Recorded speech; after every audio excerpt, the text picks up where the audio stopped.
Hi, it's me coming with a reading wrap-up of the last 3 months because I'm a slow reader with a full-time job, so I only read about 3 books per month. This is essentially my February, March, April reading wrap-up. I hope you enjoy it. At the beginning of February, I was fully in my reading sequels era, so I picked up Hellbent, the second book to Ninth House. I read Ninth House only at the beginning of last year, so I still had some recollection of world building, and it was needed because we jumped right into action with this book. I feel like Ninth House laid the foundation of the world, Alex's motivations, and her dynamic with other characters really well, and in Hellbent, things got built on top of that. We have Alex struggling with a sense of belonging, her extending trust and recognizing that she can't do everything alone, as she gets tangled up in some complications as a result of trying to rescue Darlington in Hell. The scale of the plot somehow felt smaller, if that makes sense. Like in Ninth House, the events were focused at Yale and the secret societies and Alex's role to keep them under supervision. But here the focus shifts more to Alex's personal relationships with Daves and Darlington. Don't get me wrong, the story is still very fast-paced. Alex barely gets a second to breathe, as we are introduced to a new paranormal/supernatural villain character, but it just felt like the plot moved on a smaller scale. By the way, without spoiling the new bad person, was I the only one who didn't see that coming? Like, they were revealed and I was left blinking like, oh, I guess we have that in this world now. Let me know in the comments if you had similar thoughts. Overall, I have complicated feelings about this book. Despite the intensity of the plot, I wasn't convinced by the first half, but by the second half, I enjoyed how all the things drew together in a way that was satisfying to read. I love the paranormal, gothic concepts in this series, how Leigh Bardugo writes ghosts and demons, and what can be done to chase them away, for example. However, I finished this book in February, now it's May, and it didn't really stick. Like, I can still recall details from Ninth House, but Hellbent kind of blurred together for me. I mean, Alex's story is far from over, but nothing is known yet about the third book, so I guess I just need to wait and see if the third book would change my mind about the series. After reading about Alex's struggles with the supernatural, I wanted to dive into a sweet romance, so I chose Check and Mate by Ellie Hazelwood. It was a bold choice because I wasn't a fan of Love Hypothesis, and I haven't felt inclined to pick up a book from her ever since.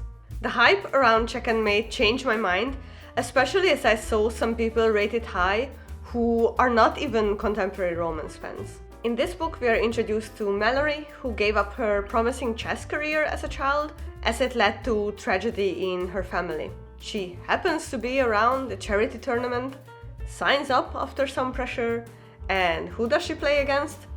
Nolan Sawyer, current #1, and the reigning bad boy of the chess world, as the blurb puts it. You know where this is going, and this book is exactly what it sounds like.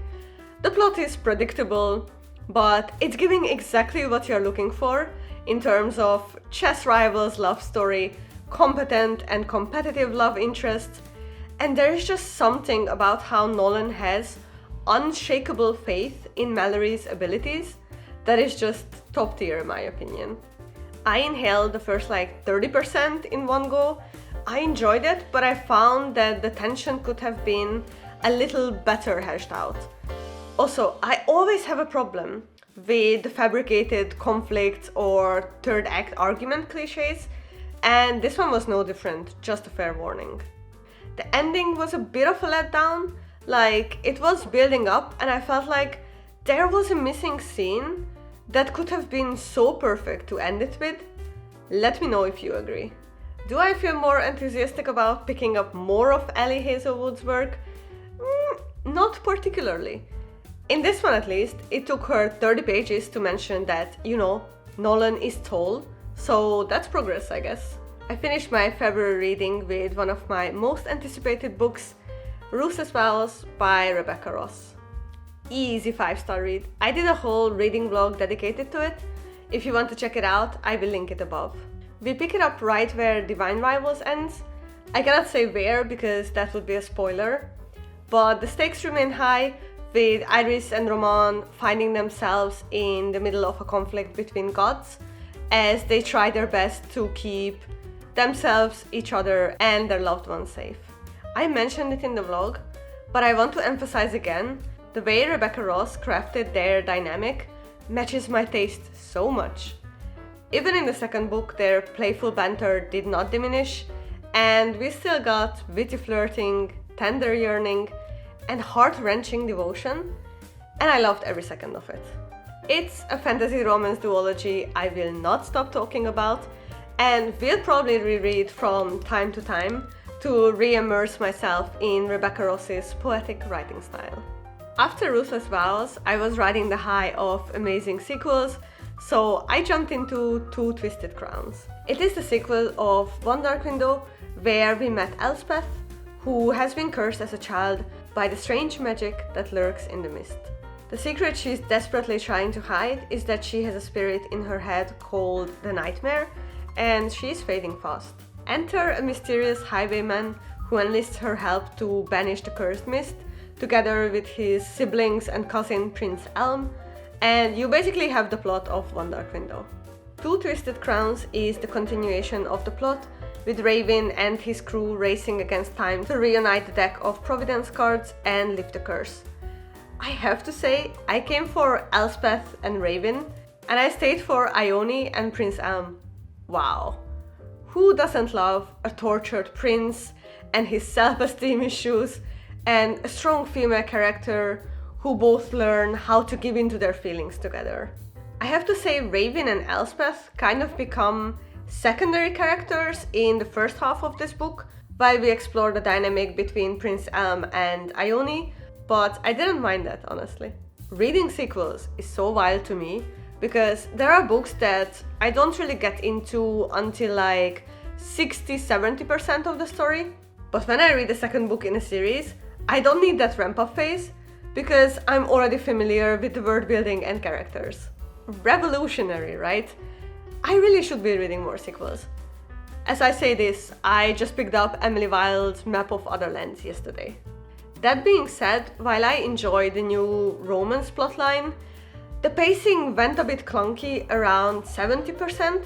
Like, we had high stakes at both storylines, but the resolution fell short in my opinion.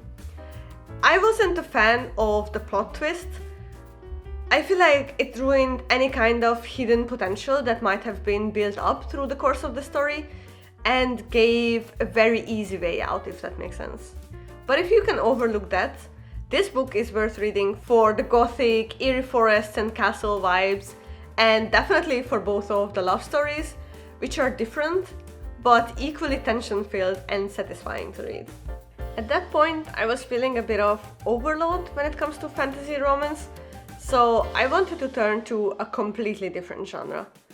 The Midnight Library was our monthly book club pick at the book club we have at our company, so I took a chance with it. The premise had a lot of potential. It opens up with a message that surely everyone can relate to about regrets in life and what ifs. What if you pursued this hobby when you were younger? What if you chose to move to another country? How different would your life turn out to be? It has some implications that there are right choices and wrong choices, which I don't fully agree with, and essentially that is what our main character Nora goes to explore as she's presented with the library and all the possible lives she could have lived. She jumps into a new life and gets a lesson, and then she moves on to the next one. It got a bit repetitive and tiring at one point. Like, you as the reader already knew that the next life is not going to be the one where she stays, so the pacing was off a bit. The mental health aspect of it was difficult to read at times. Like, Nora voices very relatable thoughts about making decisions and having regrets, and it was hard at times not to be pulled into this gloomy mood, especially at the beginning. I'm not gonna spoil the end message, but I have to say, to me, it was a bit of a letdown. After such a unique setting, the lesson the book tries to teach is a very obvious one. I felt like there was such cool concepts thrown into the plot that were never touched again. For example, when Nora met another slider who continues hopping between his lives. How does that work? What are the drawbacks of it? Never talked about again. I think he's mentioned maybe once more after the initial meeting, but that's it. Overall, the concept and the setting had a lot of potential, but the end left me a bit dissatisfied with how boring and predictable it was. It still provided a nice break between all the fantasy reads though.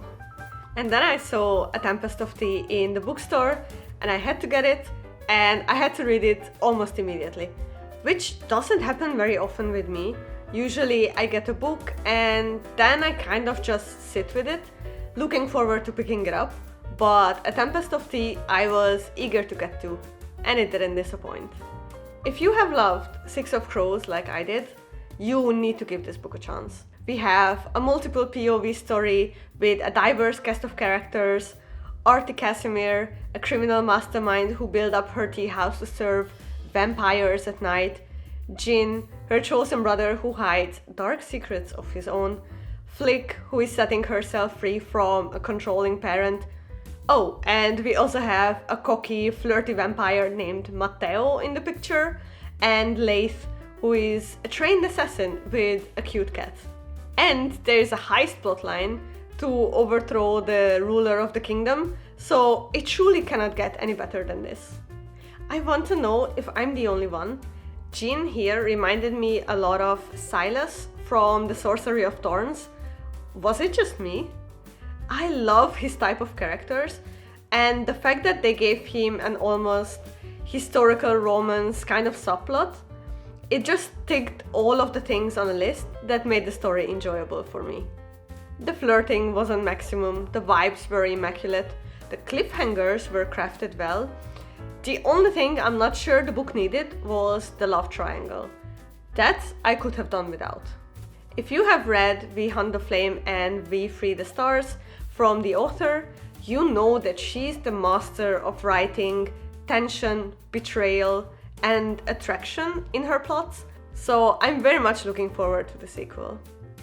After such an exciting, full of everything I love read that was A Tempest of Tea, I made the mistake of picking up How Do You Live as my book for commuting to work. It took me like 4 weeks to finish, and I almost fell asleep a couple of times while reading it. It is meant for middle grade audiences, but maybe I wasn't prepared for how much. We follow the main character, Copper, through this coming-of-age story as he encounters challenges in school, in his friendships, how he perceives himself in the world, and exchanges philosophical thoughts with his uncle. There are a lot of life lessons in it, essentially boiling down to a live well kind of message, and I don't know, it just wasn't for me at this point in my life. Plus, there are a lot of filler stories in it. There was 30 or so pages about Napoleon that the sister of Copper's friend told the children, and it was just too much to really capture my attention and hold it. My quest will continue to find hidden gem Japanese fiction books, but this won't be making the list, unfortunately. And the bad luck with books didn't stop there. Oh no. Next, I turned to Powerless, that blew up on TikTok and various book social media platforms. I managed to get through 297 pages before the realization hit that I could be reading other books or doing literally anything else with my time, so this went to the DNF pile. It started out okay. It gave me very strong The Serpent and the Wings of Night vibes. The characterization with the powerless girl with the fighting spirit, the romance dynamic, the whole trials plotline, mixed with the Hunger Games somehow. Except the political intrigue is never really explained, or at least it wasn't until 53% where I stopped reading, and the trials were already underway, and somehow the main character knew exactly what she needed to do, but we as readers were left questioning why. I had issues with the romance, and that doesn't happen very often. I can't believe I'm saying this, but the flirting was way overdone to my taste. Like, you cannot have every single line out of their mouth be a punchline or something that you would see quoted in a BookTok video. It kind of ruined the whole build-up for me. Less is sometimes more when it comes to delivering those lines. The love story build-up in general left me very underwhelmed. It felt like a collection of tropey scenes, trying to fit all of the popular things, tropes, lines, characterization into the story, but it ends up being quite bland and not fitting together. There is a lot of discourse around BookTok, how books that are popular there can be entertaining without necessarily being well written, but that was also missing for me here. I wasn't entertained, I was left underwhelmed and ready to move on to my next book. After I DNF'd Powerless, I went into a mini reading slump. Like, I was scared to pick up a fantasy book. I didn't have the mental energy for literary fiction or historical fiction. And then I remembered I had Better Than the Movies on my shelf. A cheesy rom-com where you don't need to think too much while reading it, which was exactly what I needed at that time. In this story we have Liz, who is obsessed with rom-coms and everything love-related, and she's fixated on the idea that Michael is her one true love. She is determined to have her cute moments with him and have him fall in love with her. To ensure flawless setups for the dreamy love story, she enlists the help of Wes, Michael's friend and also her childhood nemesis. Yes, it's going in the exact direction you would think. There were some aspects that grated on my nerves, like the stereotypical bitchy blonde rival girl, like come on, women putting other women down is not a trope we should celebrate. At parts it was low-key cringe, but it also surprised me how Liz recognizes her faulty logic. I mean, she was kind of an asshole at certain points with all her lies, but the way she handled the conflict resolutions, it was more mature than I expected. And Wes was such a nice guy with an actual snarky and funny personality, which is rare for contemporary romance books, especially if they are young adult. I didn't notice until I breezed through the last 150 pages or so in one go, but it pulled me out of a reading slump and I'm really grateful for that. I'm glad April still ended on an enjoyable book. Not gonna lie, I had my doubts around How Do You Live and Powerless, if this reading wrap-up will have more flops, but thankfully my reading is showing a positive trend again. Let me know what books delighted or disappointed you in recent months, and let me know what you think of the books I just mentioned. Let's talk in the comments. See you in my next video. Until then, take care. Bye!